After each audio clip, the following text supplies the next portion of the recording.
Okay, I'm having you guys in mind. Baruch atah Adonai Eloheinu melech haolam, asher kiddushanu v'mitzvotav v'tzivanu l'asuk b'divrei Torah. Ba'arif Adonai Eloheinu divrei Toratcha b'finu v'fi Amcha Beit Yisrael, v'niyeh anachnu v'tzetzenu v'tzetzei Amcha Beit Yisrael, kulanu yodei shemecha v'lomdei Toratecha lishma, Baruch atah Adonai hamlamed Torah le'amor Yisrael. Amen. Baruch atah Adonai Eloheinu melech haolam, asher b'chabal mikol hamim v'natan lanu Torato, Baruch atah Adonai noten haTorah. Amen. Okay. All right, guys, I'm going to start the shir. All right. So there's just one or two things I want to add. Firstly, a big thank you for doing the prep. I really, really am asking you guys to do it just for your benefit, because I want you to enjoy it. And I found that it's very frustrating for you guys if I'm not making myself clear, because it's the first time you've heard a concept. So thank you. I want it to just be fun. And it's much more fun when a person knows what's going on. Now, this particular daf in Bava Kamma is a repeat of Gittin at 48 and 49. It's all a repeat. Now, why is it repeated? Because contextually, Gittin deals with divorces, and therefore it talks about divorce settlements as well as inheritance. And then at the same token, it digresses and talks about creditors and damages. And when it talks about creditors in the separate part of Shas, it talks about divorces and damages. So there are certain parts that are repeated, but what, as I said, is very handy about that is very straightforward. It means that Shas, in certain ways, once you've covered certain aspects, to do others will become very, very familiar by you. So there is a concept that I wanted to discuss as to how, before we even go into this discussion about the temple treasury, is that how land was distributed. So anything to do with damage, according to Rav Chia and Rav Oshaya, and the other two damages, 26 in total, have to do with paying from superior land. And any sort of damages that were caused by creditors, not damages, apologies, guys, any sort of debt that was incurred by creditors, in that particular case, you'd pay from average quality land. And for a ketubah and the marital contract, you'd pay from lower quality land. So we're going to just go into a reason to digress a second that was bringing forth in Gittin, because there is a logic to it. Now, there's a difference between, sometimes you have what you call a Torah enactment of what the Torah is given over, and then sometimes the rabbis are dealing with a particularly difficult generation, and then they have to make Talmudic adjustments based on the mindset of the people they're dealing with at the time. So, I mean, Rabbi Akiva, when he says, for example, creditors in certain cases pay from superior land, we're going to see, is he talking about a Kal V'chomer, where he's saying that a normal creditor is paid from normal land, but in the case of temple treasurer, it is a superior quality land?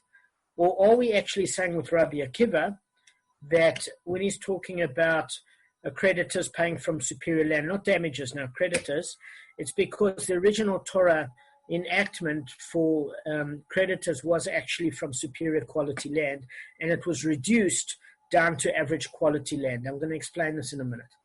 So let's look at the rationale by the Talmud.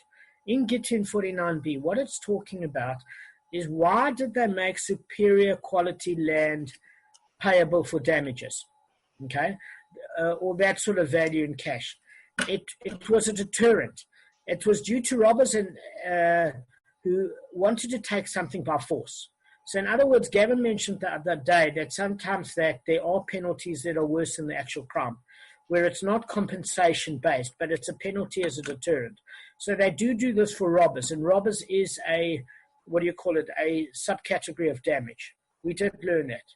You have robbers and thieves, etc., where you're talking about fourfold payment, fivefold payments, etc. So in Gittin 49b, it says why did they have this sort of deterrent? So that a person will say, why should I rob and why should I take by force? Tomorrow the court will come down to my property and take my finest field in order to compensate the victim for what I've robbed or taken by force. And the sages rely on what is written in the Torah, of the best of his own fields and of the best of his own vineyards shall he pay.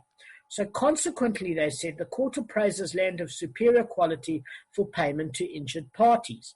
So that's the rationale, is they're trying to put people off stealing by clapping them a little bit more than damage for damage. Because, let me give you a particular reason why, is because if you want that item, if you're caught, you're going to reason and say, listen, I wanted it, I was going to buy the iPod, and I had that extra couple of grand to put it, but it was easier to crack somebody on the skull and take it. Because if it turns out that the court convicts me, what am I going to end up paying? Exactly the same as I would have bought from the Apple store at Santon City. So what have I got to lose? Worst case scenario, you're paying what you took. So that's not a deterrent, is it, guys? No. For a damager. So people are much more awake when their damage supersedes the compensation. So sometimes to create law and order, that's why that was enacted. Now, why do we say that the creditor's power was reduced somewhat? Let me just give you an example. It says, in a certain respect, it seemed to imply that the Torah originally gave a creditor land from superior quality. Are you with me? And then actually kind of brought it down to intermediate quality land. Yeah. Now, what is the reason that you guys think, before I give up the reason? I'm sure you guys can work it out. People didn't pay from the best, they Sorry, Marco, I'm listening. They didn't pay from what they were supposed to. Their moral values declined. What do you mean? I mean, people stopped paying from the superior land and started paying from the middle ground land. It means that rabbis battled to get money out of them, so they had to say, well, it's downgraded to just getting average land from them, but get something rather than nothing. Okay, so that wasn't the reason, but you did touch on a separate point that I think is quite important to raise. I can give you a reason. I think this might be it. Yeah. Because unintentional. No. Well, based on the future wow, value. credit is not intentional. No, it's the opposite. Let me explain to you guys what I mean here. Okay. Say I'm a property baron. What I'm going to start to do is see people in financial difficulty, rub my hands together and say, listen, I want to create a parking lot. So their property is in the way of me developing a parking lot, and they're coming from Bears Valley. They're not that rich. I'm going to approach all of them and lend them money. I know that they're not going to be able to pay back the loan, and therefore I want to take the property. So what happens was many people did that with superior land. They had their eye on somebody else's superior land, and they gave them a loan. And the only reason they extended the loan in the first place is because they wanted the superior quality land, and they knew the person couldn't make the debt up. Yeah, okay. So, And these are Torah people following the Torah, eh? Kevin, throughout history, you and I both know that the longer your beers and pails are, the more you need to count your fingers when you shake their hand. Because that's it's absolutely disgusting. It really is. It is. I know. I saw it. I read it. I read know. It was in some of the notes there. It's appalling. Yeah. Well, this note was actually in Gittin 49b. So exactly that is that. Unfortunately, that sometimes the Torah law had to be amended by the Rabbonim because they were dealing with people that were a little bit immoral. And what would happen is that they didn't want to downgrade it to lower grade. And the reason being is that nobody would extend a loan then at all. At all. That's one of the reasons why you've got what you call a presbull. Now, a presbull is something that you write in the Jubilee year, okay, or the 7th year.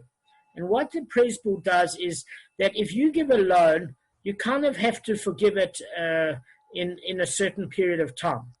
And a presbull is where you hand over the debt to the court, and the court can collect on your behalf. Because what would happen is people would borrow money just before that debt fell away. You had a certain period that, you know how you had to release a slave after a certain period of time and debts were forgiven. You had the Shemitah year. You know, you had the Jubilee year and the Shemitah year. So debts were forgiven. But then you can't blame the person that's lending the money. They said, listen, I can't afford to lend you. I'm prepared to lend you at no interest. But I can't lend it to you and have the debt written off. You know? So at the end of the day, then the base din had to get involved and say, listen, we're going to do a presbul, which is a document where you cede over the debt to the base din, and the base din will pay you. Because you can't go against what's in the Torah. You make an amendment to the law. Does that make sense? James, you see, so in order for that not to happen, you're saying you had to cede over the debt to the base din. And what, do they hold it? They could make sure you got the money and the debt wasn't written off in that period of time by the person that owed you money, because otherwise you're not going to give the loan. Not everybody can take a hit. I mean, they're not charging interest. So it's not that the person lending the money was unfair. They didn't want the debt written off. You know, you must know that when the Torah was also given, everybody took the wealth from Egypt. You know, they were at a different financial position. Sometimes during history, with pogroms and exiles and everything else, you can't afford just to lend at no interest and have the debt written off on top of that. So you're not allowed to charge interest. That's fine. Yeah. So nobody gains there. No one gains. But the point of it is the courts had to step in and create a presbul to protect the lender. Yeah. Okay? So I'm using this as an example of when sometimes situational halacha comes in, where the Sanhedrin has to get involved. Okay? So what I'm saying is that creditors then were not downgraded to lower quality land, because then nobody would be interested in lending money either. So they made a happy medium. They said at intermediate quality land or average quality land, there's compensation for the debt, but you're not making a profit, so you're not jumping on the opportunity for somebody to breach their loan, so you can extract the property as collateral. Does that make sense, guys? Yeah, it's pretty straightforward. Now let's deal why inferior quality land is given to a divorcee. Well, there's two reasons proposed by Gittin. I just want to touch on one of them. I don't want to digress too much, but this is important so that you understand where Rabbi Akiva is talking about, of what he's saying, that for creditors you can collect from superior land. I mean, he does have a source for it, and even more so with regards to the temple treasury. And I had to put this background. So what we're saying is that a woman wants to, Gittin words it beautifully. It says a man is afraid of commitment, and a woman wants a marriage more than a guy does. So she's not going to be picky in terms of what land she's going to inherit. Why? Or get in the divorce settlement. Very simply, because she wants to marry the guy. So it's not going to put her off that she's only collecting from inferior quality land, number one. And number two, they don't want a gold digger. I mean, how many Hollywood actresses, the one got divorced from Tiger Woods?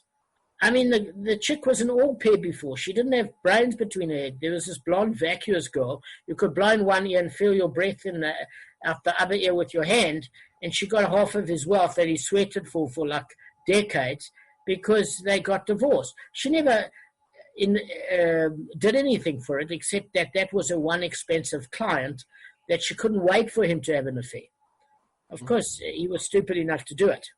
The point of it is that it gets rid of gold diggers and it makes sure that everything is fair. Does that make sense? Yeah. Yeah, based on my divorce, I get it 100%. Inferior quality land, absolutely. Even that's too good, but I'm happy to settle with that. So that was a good pun, Gavin. James, it's like to say the coronavirus is like a woman, like a married woman. I mean, like marrying a woman. You first think you can control it. I thought this is a shear. Just keep it clean. No, it's clean. First thing you can control it, then you realize you can't control it, and then you learn to live with it. Yeah, that's okay. So before we get any misogyny comments on YouTube, let's go on. So the woman she's prepared to accept it if it doesn't matter to her the quality. She's saying no. Listen, if she's not after his money, if she's not after his money, she'll accept and it. she's not a gold digger, she's more than happy for him just to commit to her. A man has a commitment issues enough. When he's going to start to lose the shirt off his back, he's going to have second thought. Okay. All right. So with this, we can proceed to the final statement of the Gemara in Sanhedrin 6:4b. Okay. So it says, obviously, Rabbi Akiva says Scripture comes only to authorize the court to collect from the damager's own superior land, and this is certainly true when it collects from the temple treasury. So what we mentioned yesterday is very, very clear, is that we didn't understand how Rabbi Akiva could say even more so for the temple treasury. Why? Because it was mentioned that the merciful one said that one incurs liability only for ox gores the ox of his fellow. That was in Exodus chapter 21 and 4. So verse 4. So and you can find it. In Exodus Shmot chapter 21 verse 35. 4 is referring to another essence. So what we're trying to say here is we don't understand how Rabbi Akiva could say that you pay for the temple treasury from superior land, when in fact the statement seems to say that if you're not damaging your a fellow Jew's ox, you can't collect. So you can't collect if you're a non-Jew, and you can't collect if you're an institution like the temple treasury. So in that case, it would seem that the damager will not have to be liable to pay at all. So then the Gemara wants to offer an alternative explanation. Guys, you remember this, is that it said that somebody pledges a manna, which is 100 zuz, for the upkeep of the temple, and then they pledge a debt, and now the treasurer comes to collect that debt from superior land. And we're saying, listen, we don't understand this either. If he hasn't got the money, obviously. Well, listen, people do this after a few drinks on Simchat Torah. You know, they get a million yeshakars in the shoe, and the next day when they sober up, they wake up and they think, how am I going to pay the 20 grand? I'm going to have to do a debit order every month, and then they sober up. So it happens all the time. So we're saying, we are touching on what you're saying, Marco, is that the guy did a pledge. He didn't even, that is also a question. He might have not even had people hear him. So you need witnesses in terms of a verbal pledge, a written pledge, in terms of a written contractual commitment is something at least that the temple treasurer could come and collect from. But a mere pledge, as it uses the word mere, meaning it's got to fit certain criteria. Even with the best sort of loan given, say the temple treasury actually loaned an individual money, even then you can only, say I loaned you money. Even then, I'm an ordinary creditor, can only take from average quality land. So here, when it's a mere pledge, what makes you think you can collect from superior land just because it's a temple treasury? So this is the problem that the Gemara is having. They're saying, why is it considered any more than an ordinary creditor? Does that make sense? We also discussed that when, in terms of damages, when your ox damages an ox that's consecrated, which is hekdesh, to the temple, it uses this particular case of goring because goring is more common. Why? In this case, because you're sacrificing an ox or a bull or an animal in terms of korbanos. So the temple property is, I'm paying money to sacrifice my bull to the temple. That bull has already been consecrated. Okay, and therefore it now belongs to the temple. So in that particular case, I want that to be sacrificed for my sins as a korban, as a chatas korban, a sin offering. Now it belongs to the temple. It's not the ox of his fellow anymore. It now belongs to the temple. But the reality is, I'm not donating daisies and daffodils and stuff for Karbonis. Because sacrifices are generally living things. Does that make sense? So it's very difficult to think of a case where an ox ate from a bed of vegetables when it mentions Shane and Regal. But if you can think of a case of where an animal tramples or feeds in a field of somewhere else, compared to the field of the temple, the other sort of damages of ox also occur. It just would be unusual to find something. Because again, why does it belong to the temple? Not because it's making the temple grounds look stunning. It's because that person has dedicated the ox as a korban chatas. So that's all I want to say. Now we're going on to 7a1. And what, and if you should, okay. So what it's mentioning there is, and if you should say in response that Rabbi Akiva holds that all creditors also collect from superior land, there's grounds to refute this reasoning, because what comparison can it be made to an ordinary creditor whose power was enhanced by the Torah with respect to the collection of damages? Okay? And then can you say the same with respect to the temple treasury, that the temple treasury can collect from superior land? So, whose power was weakened by the Torah with the collection of damages. So originally, what happened in the Torah was that it appears that for damages you can collect from superior land. As we said, what verse did we use? In Gittin 49b, where it talks about putting off a robber or a thief by having a penalty aspect as well as a compensatory aspect. So then in that particular case, it was enhanced for the as far as that's concerned. And then the power was weakened with damages to a certain extent as well. So, all right, let me make a very complicated story simple. Okay. Is that just what we said before? This is in summary. We don't understand where Rabbi Akiva is coming from. So then we finally understand, because he holds like Rabbi Shimon ben Manasseh. So what does Shimon ben Manasseh says? He said, listen, there's a double rule book here. If the ox of a temple that's already been consecrated gets the murin and decides to gore a normal person's ox, okay, you don't have any claim against the temple treasury. In other words, a consecrated ox damages a commoner's ox, an unconsecrated ox. There's no claim. There's no claim, according to him. And in fact, if it's the other way around, where it's a normal person's ox that damaged the temple's treasury, not only is it not exempt from liability, but you have to pay like it's muad, not that it's tam. And what does muad have? Two aspects to it. Just let me finish one sentence. Muad meaning full payment, but also that you pay from superior land. You don't pay from the gufa of the animal. In other words, your normal ox, Michael, damages the temple treasury ox. Even if it's done it as a first offense, it's not tam. It's considered muad and must pay full damages from superior quality land. And this is according to Rav Shimon ben Manasseh.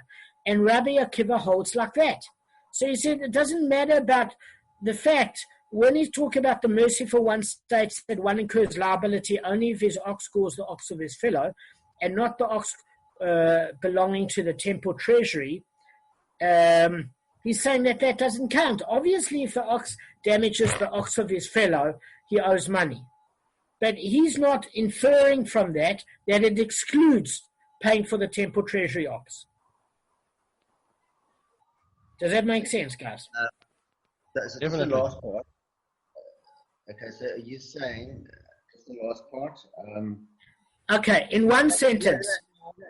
So you're saying, okay, so, I mean, if a man has to, if he damages the temple's pool that's been consecrated, has to pay in full, but the temple has, the base then don't have to do it the other way, all right? Yes.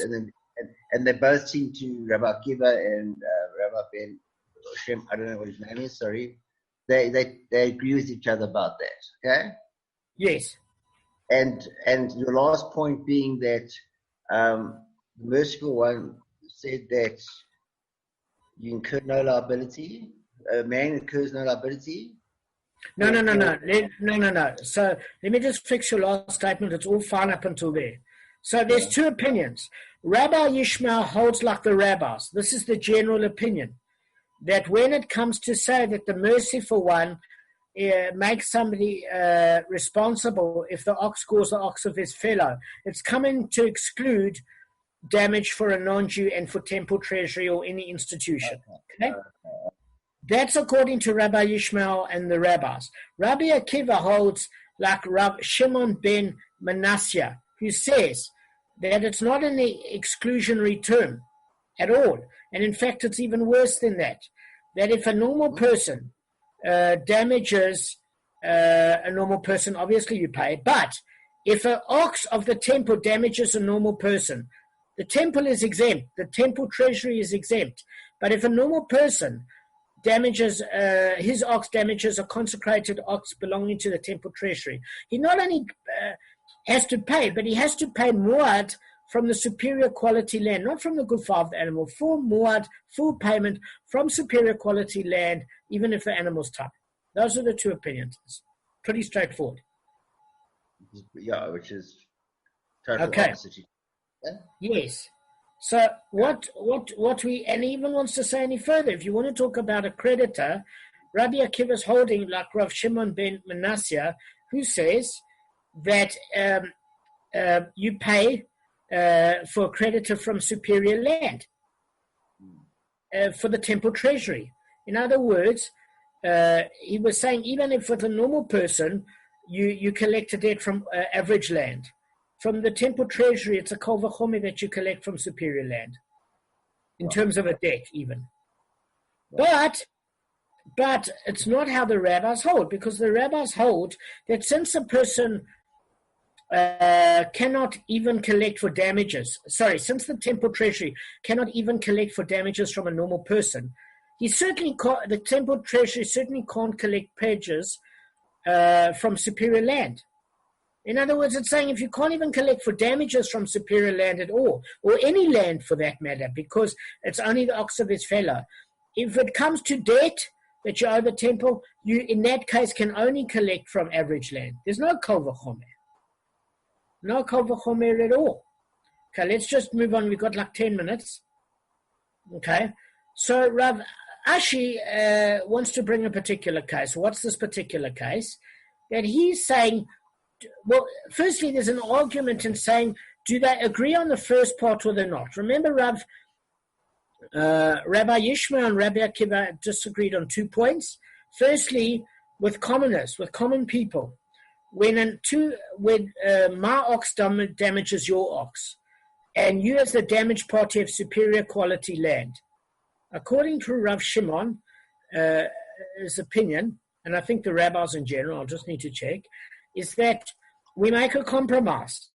In a case where the superior quality of land of the damaged party is equal to the inferior quality of land or average quality of land of the damager, they make a compromise as long as it's the superior quality of land of the damaged party. Rabbi Akiva, he agrees with an only 1 point, and that point is, listen, if the quality of land of average or inferior quality of land is not equal to the superior quality of land of the damaged party, he has to pay from superior quality of land, because it's not the person that was damaged fault.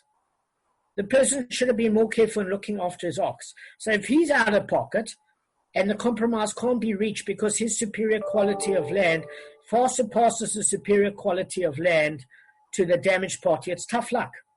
Tough luck. So in that, but Rabbi Akiva says something different. He says the same as Rav Shimon ben Manasseh, that very, very simple. You pay from the damager's superior quality land. It has nothing to do with the damaged party, because that's the literal translation of the verse. And there's no Gezerah Shava that applies. Very, very simple.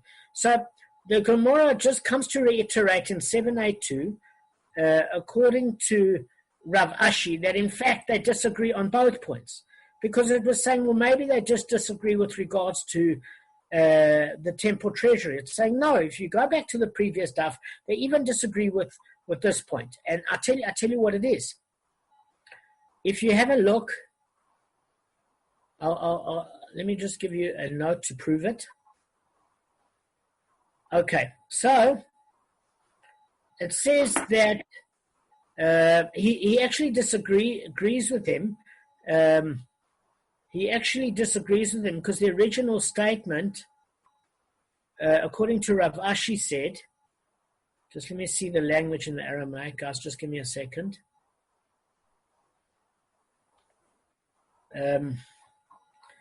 Is that he... let me just see if I can find the Aramaic here. Sorry, it was on a previous page that we cut out. But bottom line is that they disagree on every point. Whether it's unconsecrated ox of one damages one's fellow versus consecrated with temple treasury, they don't agree on either point. Does that make sense? Mm-hmm. Okay. Yeah. Good. So any questions, guys, as a matter of interest? I'm fine. Okay. I'm so, cool. right. Okay. So listen, how many minutes have we got? Oh, there was something I just wanted over to... 5, like 6 minutes left, 5 minutes 50. Fine. All right. What I just wanted to actually address is a quick idea on the Pasha for tomorrow, because I don't want to hit another part of the daf. So this week's Pasha, Nassau, I just want to get one or two halachas. We need to cover halachas. So we get the laws of the sota, which isn't applicable today, where if a man suspects his wife from being in seclusion with another man, the Sanhedrin makes her drink a liquid formula with the divine name that's placed in it and erased. And if she is guilty, then obviously she dies from the drink. And if she's not guilty in that particular case, she just becomes pregnant, etc. But it needed divine help in order to clear the husband of suspicions with the Jewish wife having adultery, because he would always have suspicions. It was the only way to fix the marriage. But you can't derive halacha today from sota just because we don't have that special drink anymore. But it's bringing in the same pasha the laws of a nazir. You know what a nazir is? It's a person who vows to abstain for a specified period of time from wine and haircuts and ritually impure dead body and also sex. Does that make sense? The main two things is that he abstains from wine and sexual behavior. It's a vow of abstinence, call it this way. And the reason it's bringing... Yeah, but that's a minor thing. I mean, I'm talking about hard stuff. Anybody can grow their hair like a hippie. Staying off wine and sex is not so easy. Okay, so that's really a bit of a test, not the haircut thing. So what it's coming to say here is that generally when people drink, halachically, their boundaries are crossed over, and they're more likely to come into confusion by being less inhibited sexually. So obviously there are three halachas that have come into effect, that if a person is drunk more than a revi'i of wine, which is approximately 90 mils, he may not pray, he may not render a halachic ruling, and if he's a Kohen, he may not administer the priestly blessing, okay? Because it actually affects a person's judgment. And it brings, obviously, the three cases. Let's look at where it was brought. It was brought first in Parsha Bereshit. There is an opinion in the Midrash that the original thing was not an apple, as we know. It was what, guys? There was an opinion as to whether or not it's a wheat, it's wine, etc. Because they said they covered their private areas. One was with a fig leaf, one opinion is that, and another one was with a grape leaf. So the original sin of Adam and Eve, according to some of the opinions in the Midrashim, occurred when they became drunk from eating from the tree of knowledge. Are you with me? So that was one opinion. The other opinion is that when Noah eventually survived the flood and landed on land, so to speak, how did Cham castrate him or sodomize him, etc.? is he became absolutely inebriated. And remember that Shem followed him, covered him without looking at him. And Yafet also covered him, but Yafet didn't walk backwards, and he did see his father. So obviously Shem got the highest blessing. But that was the second occurrence of drinking to excess to commit the problem. And obviously the third reason it gives is that with Lot and his daughters, it led him to commit incest. The truth of it is there is an issue there, because if you're really that drunk, you can't get it up. So he wasn't that drunk. It was just to a certain extent, what do you call it? Took off a little bit of inhibition, but he didn't need that much coaxing from his daughters. Just thought I'd mention. So I just wanted to mention the halacha of where the prohibition occurs with he may not pray, he may not render halachic ruling, and the Kohen can't give a brocha. So this is in the Orach HaChaim, chapter 99, that's a code of Jewish law. And Yorei Daya is on page 242 in verse 13, and the Alter Rebbe Shulchan Aruch. So that's where it actually discusses all the halachas. So in Nassau, those are the halachas in terms of drinking, what sort of things you cannot fulfill. Just one thing before we end is that a Jewish person is allowed to drink for Kiddush or Havdalah or any sanctification. It's an excess of drinking we're talking about, an excess. But even with a reasonable amount of 3 fluid ounces, which is 90 milliliters, you shouldn't, there's certain activities you shouldn't get involved with.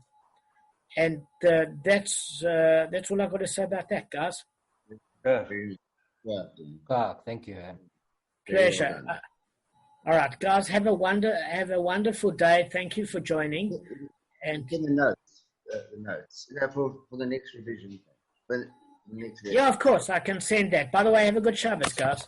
Thanks, man. You guys too. Everybody have a good Shabbos. Shabbat shalom. Shabbat shalom. Shabbat shalom, everybody. Cheers.